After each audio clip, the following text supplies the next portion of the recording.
Irmãos, Mateus, Evangelho de Mateus, capítulo 26. Evangelho segundo Mateus, capítulo 26, do 39 ao 44.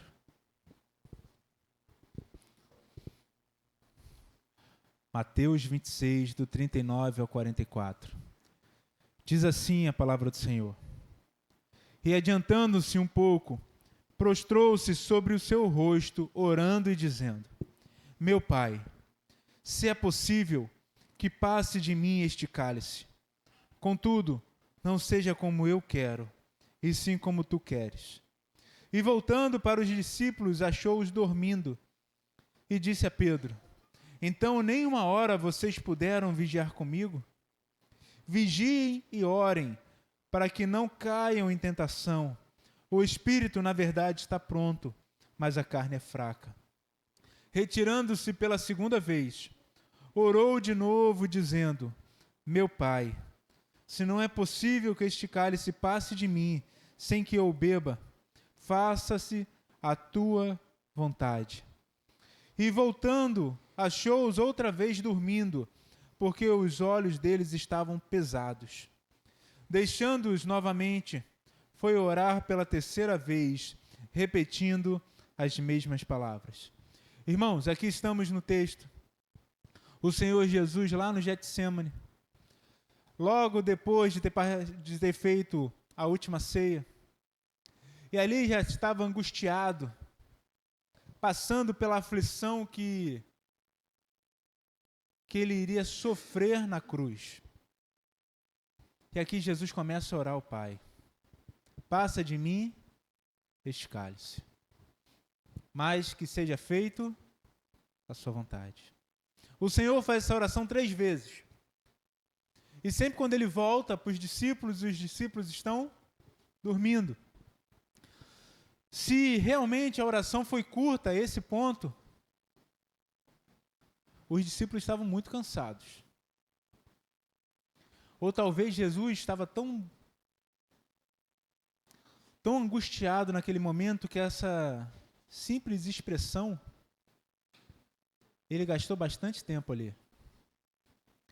No relato de Lucas, dá a entender que ele estava suando sangue.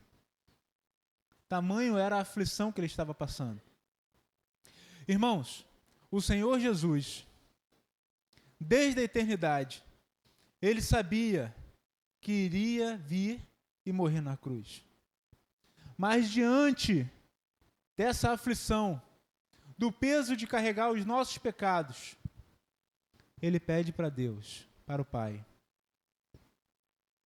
que passe de mim esse cálice. E ele conversa com Pedro e diz: o espírito está pronto, mas a carne é fraca. Eu quero falar com você hoje sobre alguns conflitos de interesses, conflitos de vontades que nós enfrentamos ao longo da caminhada. O Senhor Jesus, o Filho de Deus, o próprio Deus encarnado, ele queria uma coisa e o Pai queria outra. O Senhor Jesus, ele veio em carne. O Senhor Jesus habitou entre nós. O Senhor Jesus, mesmo sendo semelhante a Deus, Filipenses 2, não usou com usurpação o ser igual a Deus. O Senhor Jesus não desenvolveu aqui. Calma. O Senhor Jesus não desenvolveu aqui os mesmos atributos de Deus. Ele não era o Todo-Poderoso.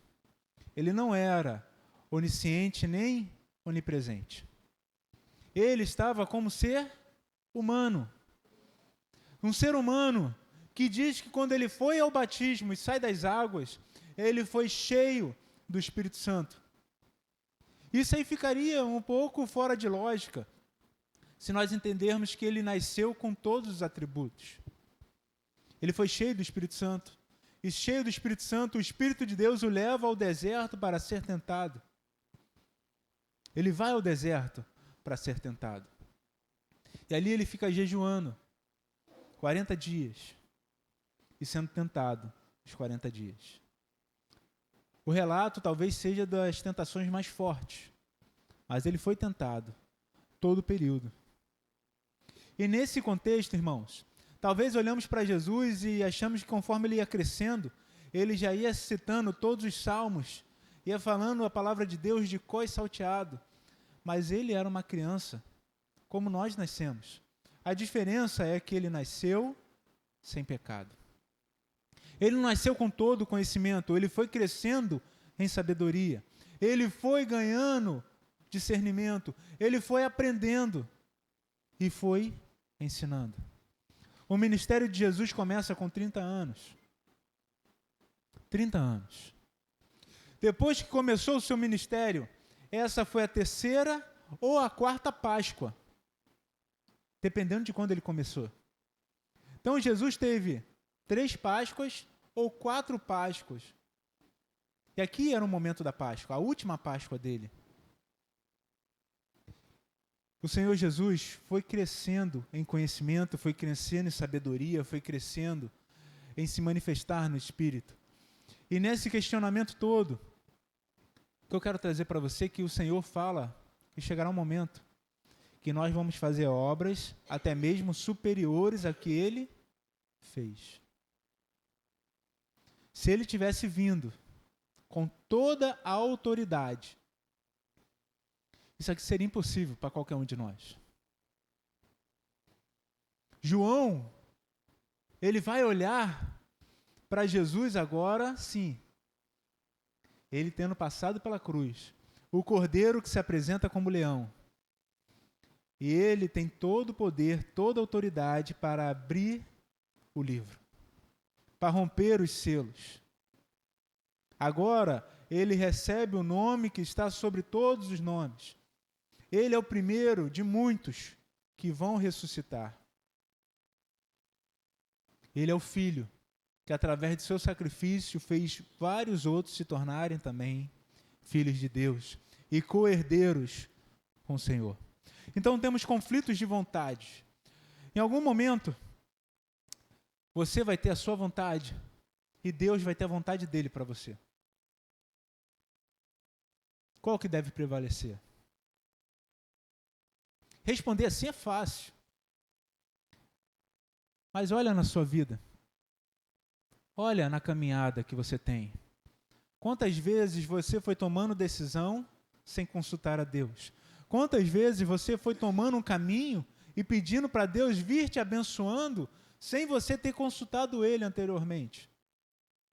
O Senhor, para você, na sua prática, na sua vida, Ele é um faz-tudo que tem a obrigação de te abençoar, ou Ele é o Senhor da sua vida? Quem é Jesus para você? Eu não quero que você responda pelo intelecto ou pela mente.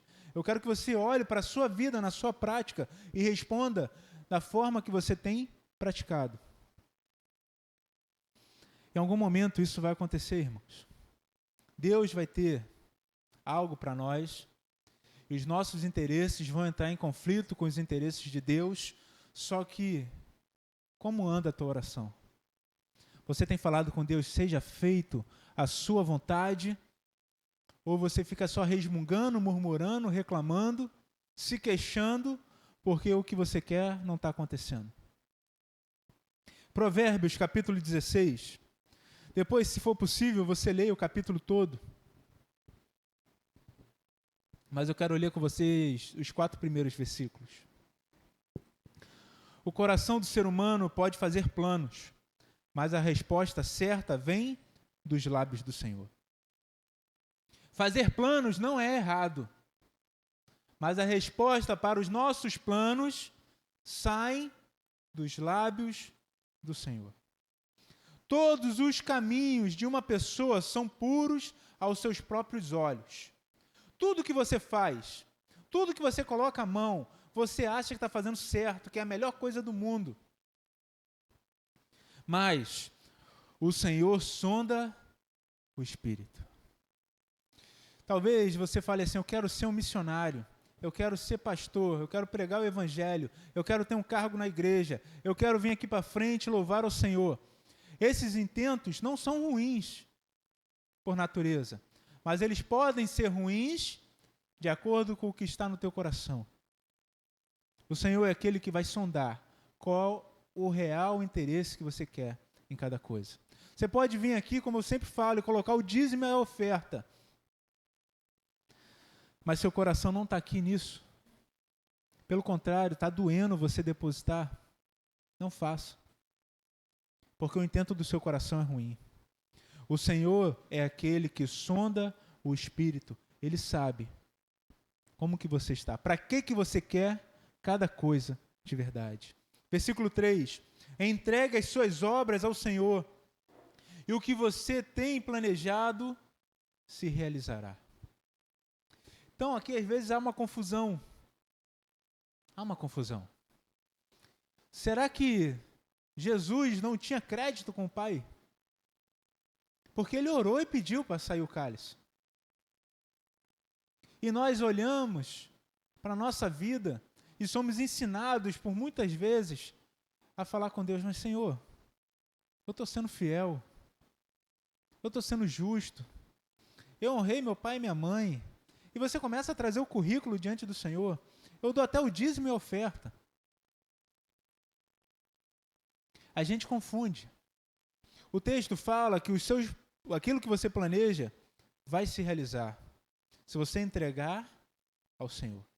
Porque o que você entrega ao Senhor volta somente aquilo que o Senhor quer que você realize. Quantos planos você já abriu mão? Quantos sonhos você deixou de lado? Alguns, porque o Senhor teve que mover o cenário que você não entendia, então Ele vai te quebrando, vai te privando, vai tirando a possibilidade ou a oportunidade. Porque você é cego, e muitas vezes. Em outros, simplesmente clareou o dia. E você enxerga, não é para cá que eu tenho que caminhar. Aqui não é o melhor lugar que eu deveria ir. Irmãos,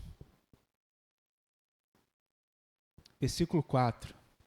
O Senhor fez todas as coisas para determinados fins, até o ímpio para o dia da calamidade.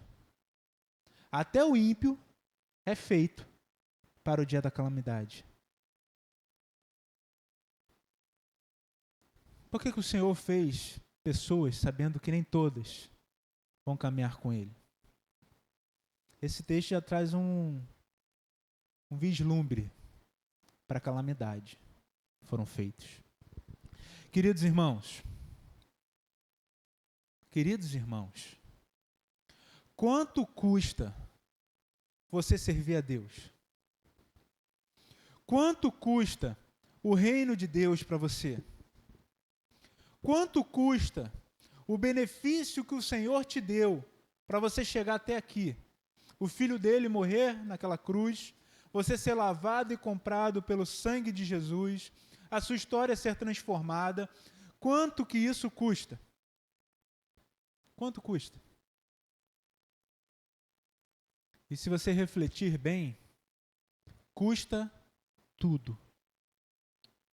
Tudo. Não tem mais o teu sonho. Não tem mais a tua riqueza. Não tem mais os teus planos. É tudo para Deus. Tudo para Deus. E aí eu quero que você entenda mais um texto. Mateus 13, 44 ao 46. O Senhor vai contar ali algumas parábolas. Esses poucos versículos. Todas elas tendo a ver com o reino de Deus. E diz assim, 44. O reino dos céus é semelhante a um tesouro escondido no campo, que um homem achou e escondeu. Então, transbordante de alegria, vai, vende tudo o que tem e compra aquele campo. O reino de Deus é um tesouro que foi achado. E nós largamos tudo, vendemos tudo para seguir com esse reino. 45. O reino dos céus é também semelhante a um homem que negocia e procura boas pérolas. Quando encontrou uma pérola de grande valor, ele foi, vendeu tudo o que tinha e comprou a pérola. O reino de Deus e a sua justiça é tudo que nós precisamos. É o nosso maior tesouro, estar na presença do Senhor. Eu não preciso de mais nada, mas sei que o Senhor me abençoa. Eu sei que se eu perder tudo, essas coisas não podem ser tiradas de mim. A minha saúde pode ir embora, as minhas finanças podem ser destruídas, corroídas, roubadas. Eu posso perder o meu emprego, perder possibilidades, perder sonhos, mas nada disso pode tirar o reino de Deus de mim. Nada disso pode me afastar do amor do meu Pai que está nos céus. Então eu posso viver, e agora é uma escolha, na minha aflição, ou viver contente naquilo que o Senhor já tem me dado. Como eu falei com vocês no domingo passado, eu não posso querer somente o que é necessário para eu viver. Eu tenho que querer mais para poder abençoar também. Para poder desenvolver a misericórdia, desenvolver o poder abençoar as pessoas. Mas, irmãos, quanto que nós nos preocupamos com o futuro e esquecemos que o nosso futuro já está na mão de Deus. Que o Senhor já controla tudo em nós. Eu quero te perguntar, o seu maior tesouro está no reino de Deus? O seu maior tesouro é o próprio Deus na sua vida? Ele é sua herança de verdade? Romanos 10, versículo 9. Versículo 9, versículo 10 vai dizer assim: se com a boca você confessar Jesus como Senhor, e em seu coração crer que Deus o ressuscitou dentre os mortos, você será salvo. Porque com o coração se crê para a justiça, e com a boca se confessa para a salvação. Então vamos lá. Eu tenho que confessar que Jesus é Senhor. A confissão não é que Jesus é o Salvador, embora Ele seja. A confissão não é que Jesus é bom. A confissão é que Jesus é o Senhor. E a palavra para Senhor é Kyrios, do grego, que tem a ver como o Senhor dos escravos. O Senhor que é o Senhor daqueles que o servem. É o Senhor que tem o poder de reger a sua vida para onde Ele quer. Agora, Jesus Cristo é o teu Senhor? A gente fala muitas vezes entregar a chave da nossa vida a Deus, para Deus nos conduzir. Se você acredita que Jesus é o Senhor, você já faz isso aqui. Porque Ele é o Senhor. Que Ele tem um poder sobre você. Ele é o Senhor que te comprou. Ele te tirou da escravidão do pecado para Ele se tornar o seu Senhor. Ele tem o poder para te conduzir aonde Ele quer. Jonas, se lembra? Jonas não queria obedecer. Mas no final ele obedeceu ou não obedeceu? Querendo? Não. Teve que ir para um barco. O barco quase naufragar. Jogarem ele na mar. Um grande peixe o engolir. Esse grande peixe o levar para onde ele tinha que obedecer.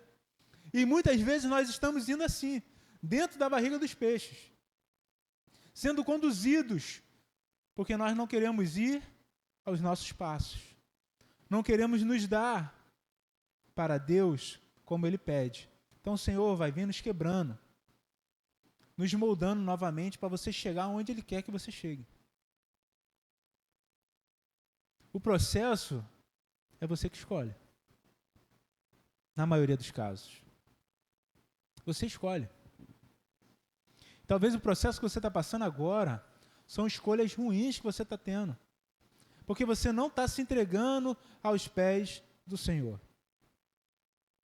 O Senhor, Jesus, não é o seu Senhor de fato. E nem de verdade. Porque você está querendo controlar a sua vida. Irmãos, quem é Jesus para você? Qual o peso que ele tem na sua vida? O quanto você está se entregando para ele todos os dias? Lucas 14, do 25 ao 33.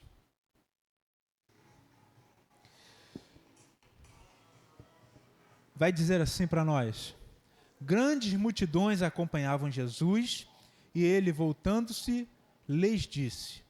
Sempre que você vê grandes multidões com Jesus, normalmente ele para e começa a falar uma coisa que é fora de lógica. Tipo assim, eu acho que vocês não entenderam o que vocês estão fazendo.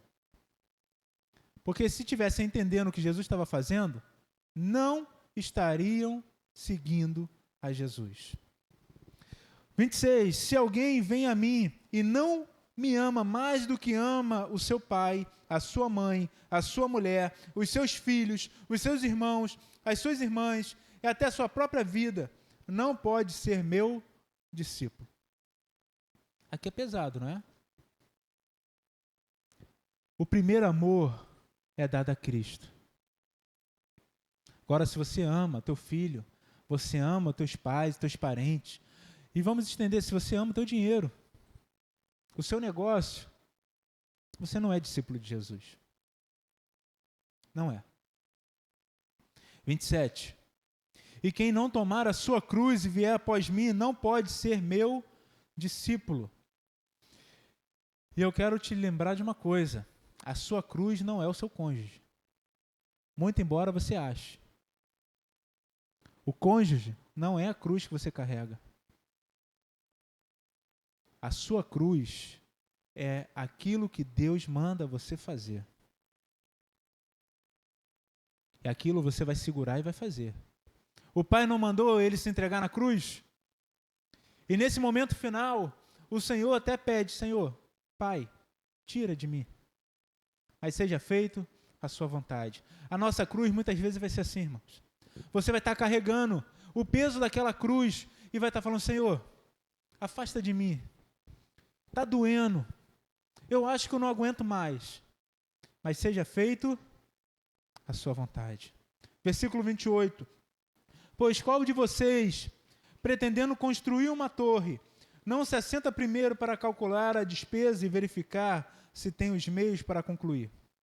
Para não acontecer que, tendo lançado os alicerces e não podendo terminar a construção, todos os que vierem zombem dele, dizendo: este homem começou a construir e não pôde acabar. Ou qual é o rei, indo para combater outro rei, não se assenta primeiro para calcular se com 10.000 homens poderá enfrentar o que vem contra ele com 20.000? Caso contrário, estando o outro ainda longe, envia-lhe uma embaixada pedindo condições de paz. Assim, pois, qualquer um de vocês que não renunciar a tudo o que tem, não pode ser meu discípulo. Renunciar tudo o que você tem. Renunciar tudo o que você tem. Eu tenho um carro? Eu tenho dinheiro? Eu tenho uma casa? Nada é meu, porque eu renunciei. Eu renunciei tudo para estar com o Senhor Jesus. Você renuncia tudo para estar com o Senhor Jesus? Nem sempre. Todas as vezes que caímos em pecados, caímos porque o nosso desejo foi maior do que a nossa entrega para o nosso Deus.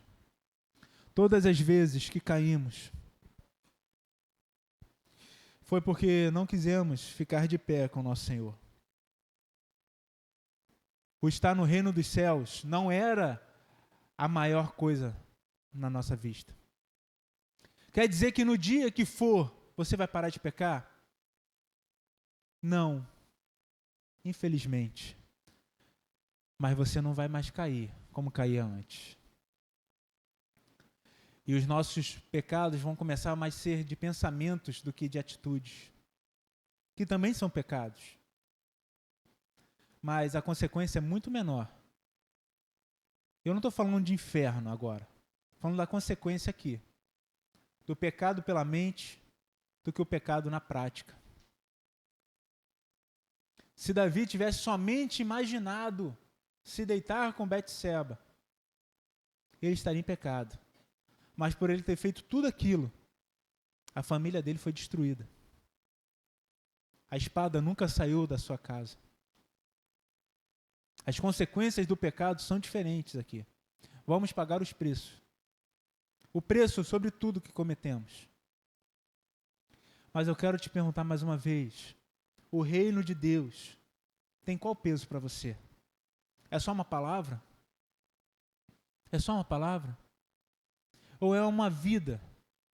Viver para o Senhor, de fato e de verdade. Irmãos, falamos de novo céu e nova terra. Falamos de uma eternidade com o Senhor Jesus. Falamos em estar com Ele para sempre. Mas se você não se agrada disso agora, você quer fazer o que lá? Talvez não seja o seu lugar. Talvez você está aqui para receber a bênção e achar que a sua semana vai ser abençoada porque você veio no domingo. Você dá dízimos e ofertas para o Senhor te abençoar e abrir portas para você. Talvez, quando Ele fizer isso, você já recebeu o que você merecia, o que você queria. Você não tem parte com Ele, no reino dEle. Qual é mais importante? É essa vida ou a porvir? Se é a porvir, irmãos, viva agora para Deus. Se alegre em estar orando e adorando ao Senhor. Se alegre em ter intimidade com Deus. E se esqueça dos problemas. Porque você vai encarar todos os problemas com Deus, contigo. E todos eles ficarão pequenos. Ficarão pequenos. Irmãos, o seu desejo entra em conflito com o desejo de Deus.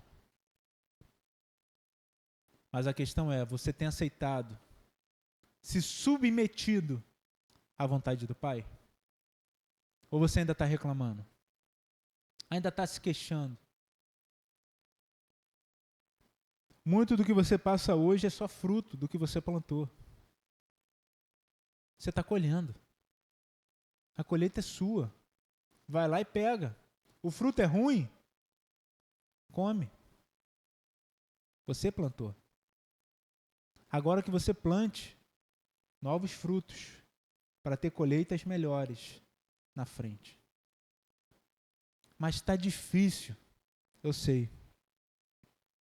Muitas vezes é difícil mesmo. A maioria das vezes é difícil. Mas você vai abrir a mão? Vai abrir mão? Você vai desistir disso? Filipenses 4:11. Digo isto não porque esteja necessitado, porque aprendi a viver contente em toda e qualquer situação. Isso aqui, irmãos, nos nossos dias é terrivelmente difícil. A gente não se contenta com o que o Senhor botou na nossa mão. A gente chora e reclama pelo passado. A gente reclama diante de Deus, Senhor, mas antigamente era melhor. Antigamente era melhor. Eu tenho alguns traumas, irmãos, sobre deixar pessoas virem aqui à frente e dar testemunho. E por quê? Porque você não sabe o que vai sair daqui. Não sabe. Tem testemunhos que as pessoas vêm falar como que era a sua vida antes de Deus e como está sendo agora, e fala de uma maneira como tivesse com saudade daquilo que vivia lá atrás. Você sente saudade do pecado? Você sente saudade de viver a sua vida para você? Eu vejo isso e as pessoas não conseguem enxergar o nível de escravidão que elas vivem. o nível de escravidão. Se você foi liberto por Cristo, você pode sair e pecar. Pode. Você pode ir ali se drogar, se prostituir. Mas por que eu estou falando que você pode? Porque você agora tem a condição de ir ou não ir. Mas a pessoa que está lá no meio, ela é escrava. Ela não consegue mais. Ah, mas o meu parente parou de fumar porque quis. A minha avó parou de fumar com 80 anos. Fumava desde a sua adolescência lá na Paraíba. E morreu com 94 anos. Mas você vê a pessoa larga o vício do cigarro para o vício da comida. Aí começa doce, vai engordando, vai. Larga uma droga para ir para outra. Larga uma coisa para ir para outra. E a gente fica disso também, vivendo dessa forma, de galho em galho. Porque a gente acha que está se libertando daqui, se entregando a outras coisas. Irmãos, somos livres de verdade. E por sermos livres, não temos vícios. E fazemos o que quisermos. Só que muitas vezes escolhemos a maldição no lugar da bênção. Os dois pratos estão na sua frente. Qual que você escolhe? Qual você vai escolher? Hebreus 5, 7 a 9 vai trazer uma realidade para a gente que às vezes passa despercebido. Esse texto vai mostrar que Jesus aprendeu a obediência. Aqui é Hebreus contando, a carta aos Hebreus contando, na sua visão, o texto que nós lemos no início do Getsêmani. O texto vai dizer assim, Hebreus 5, 7 a 9. Ele, Jesus, nos dias da sua carne, tendo oferecido com forte clamor e lágrimas, orações e súplicas a quem podia livrar da morte, foi ouvido por causa da sua reverência. Embora fosse filho, aprendeu a obediência pelas coisas que sofreu. E tendo sido aperfeiçoado, tornou-se o autor da salvação eterna para todos os que lhe obedecem. Olha, Jesus no dia da sua carne, ele chorou, ele clamou com toda a sua força. E ele foi ouvido. E a resposta foi não. Não. Às vezes Deus faz silêncio. Às vezes Deus fala não. E nós ficamos igual criança mimada, batendo o pezinho. Às vezes Deus fala sim. E quando ele fala assim, a gente pula, a gente exalta, quer dar culto de ação de graças. Eu nunca vi um culto de ação de graças porque Deus não deixou eu fazer o que eu queria.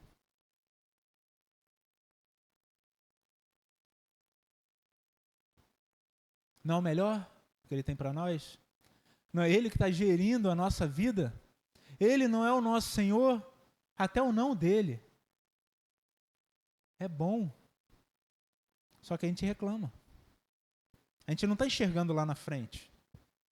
A gente não está vendo o que Ele vê. A gente só precisa confiar, irmão. Irmãos, a gente só precisa confiar. Um desses pensadores aqui do Brasil, acho que foi o Clóvis de Barros Filho, ele fala assim, o cara escreveu isso lá na Grécia, há não sei quantos mil anos atrás. A gente só tem que conseguir sentar, ler e entender. Ele começa a usar uns palavrões e tudo mais para enfatizar o que ele está falando. Mas agora é o seguinte, a gente não precisa se preocupar com a nossa vida.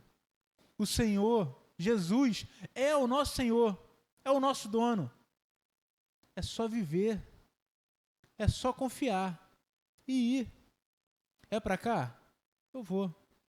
Mas, Senhor, pode acontecer isso, aquilo, e começa a agonia a bater, a aflição, começamos a burnout, né, que tu fala agora, síndrome do impostor e qualquer outra coisa que vai acontecer, Porque a gente não está confiando plenamente. A gente está indo sem confiar que o Senhor está preparando um lugar. Mas se for para morrer, é para a morte. Irmãos, vai ter uma festa lá no céu. Porque o justo morreu. Acabou o sofrimento. Acabou a luta, acabou o combate. Agora é viver. A morte é o nosso problema? Ah, mas eu não sei o que eu vou comer, o que vai acontecer. O Senhor vai levantar alguém para te abençoar. O Senhor vai levantar alguém para dar aquilo que você precisa. Você só precisa ir e confiar. O caminho já foi feito até chegar em você. E esse caminho foi construído com sangue, com suor, sacrifício, entrega. Mas, normalmente a gente não vai escolher isso. Existem níveis de obediência. E a gente vai alcançando outros níveis conforme a gente vai passando de fase. Conforme a gente vai se exercitando, Márcio. Vai se definindo e a gente pode partir para outros exercícios maiores. A obediência é a mesma coisa. Comece obedecendo pelo básico. E comece aí evoluindo na obediência. E aí, muitas vezes, como já falamos, Deus vai fazer você obedecer na marra. Porque você não está ouvindo. Você é filho de Deus? Filho de Deus? Mas quem te disse isso? Quem te disse que você tem a salvação? Quem te disse que você é filho de Deus? Foi porque alguma vez na sua vida você sentiu um arrepio? Isso é pouco. A Bíblia vai dizer que o Espírito de Deus testifica ao nosso espírito. É uma coisa que vem de cima. E ao mesmo tempo vem do nosso interior. Se Ele habita em nós, é uma certeza tão certa, tão grande, que a gente não sabe de onde vem, a gente só sabe que é. Agora, pega essa certeza da salvação e coloca em prática. E se alegra nela.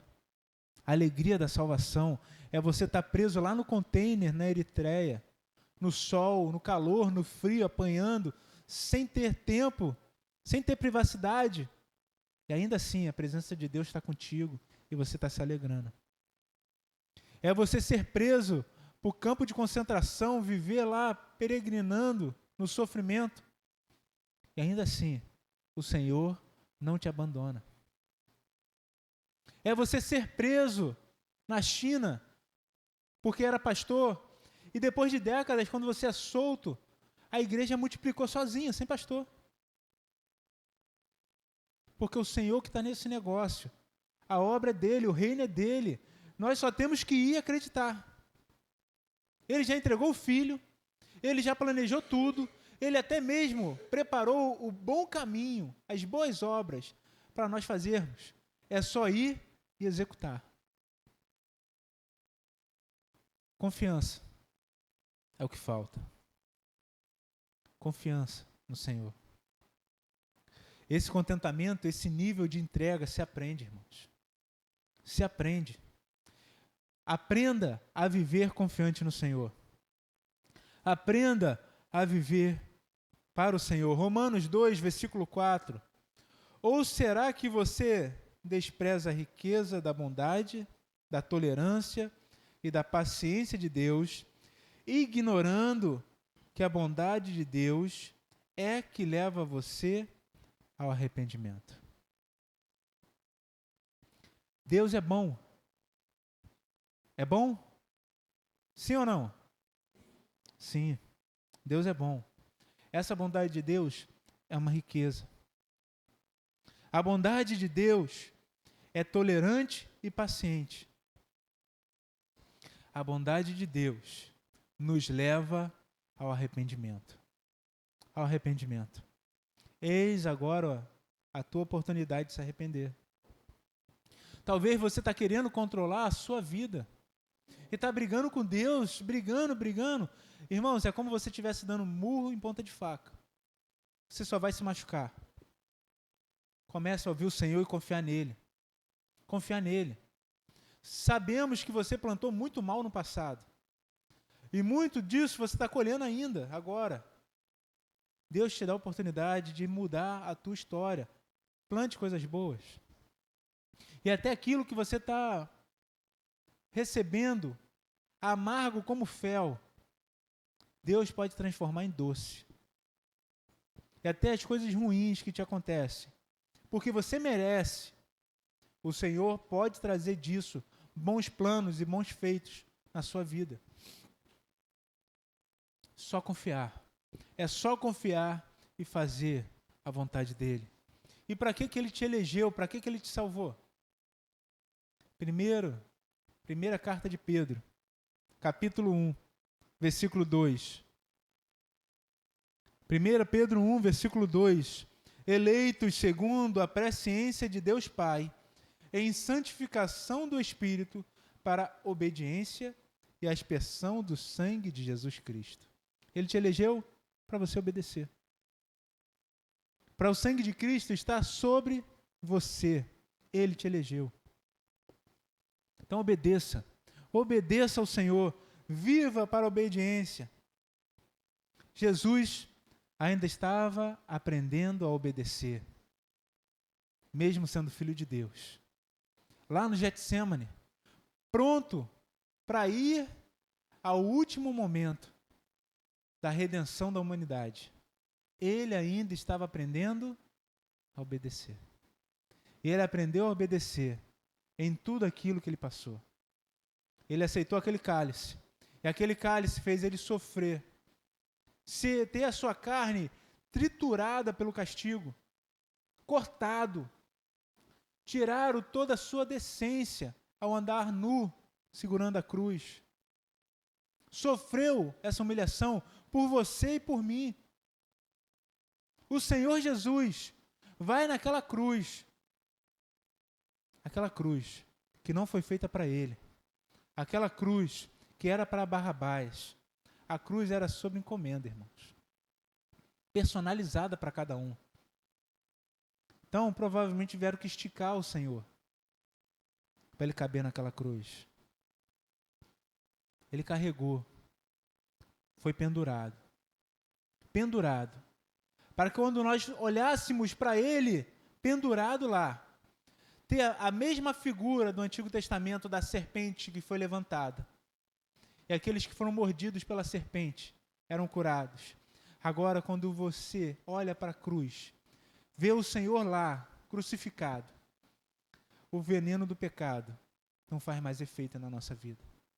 Somos libertos de verdade. Ele morreu naquela cruz.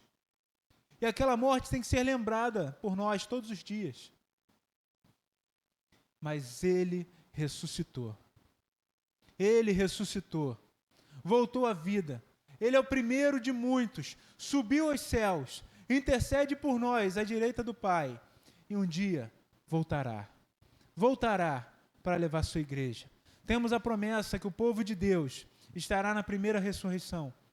Estará com Cristo nas nuvens. Irmãos, isso é o nosso auge. É o nosso maior tesouro. E deve ser a nossa maior alegria. Deveríamos nos consolar dessa forma. Está difícil agora, mas com Ele tudo se resolverá.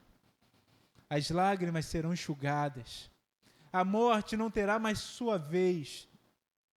Não terá mais choro, nem luto, nem dor.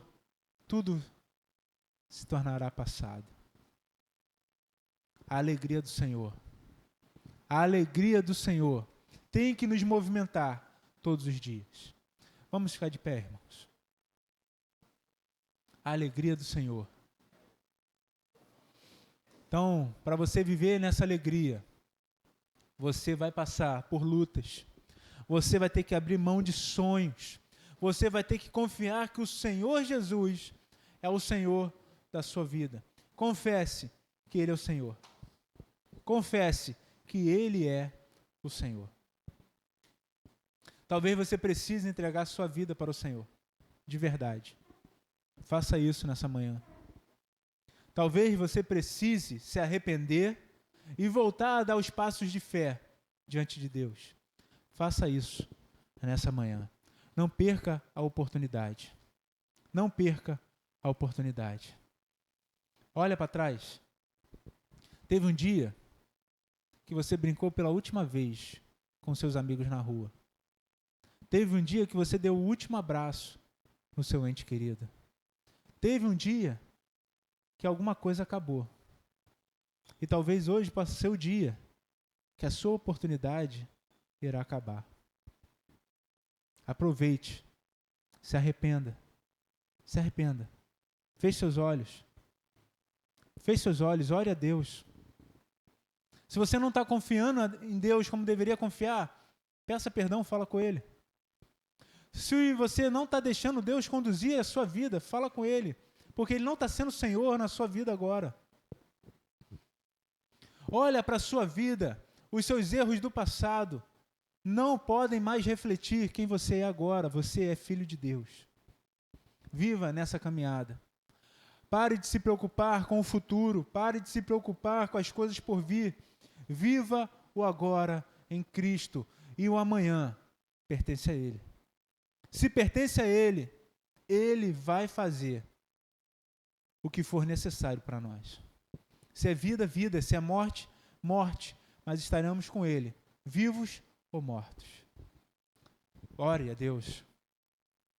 Converse com seu Pai. Peça perdão, peça força.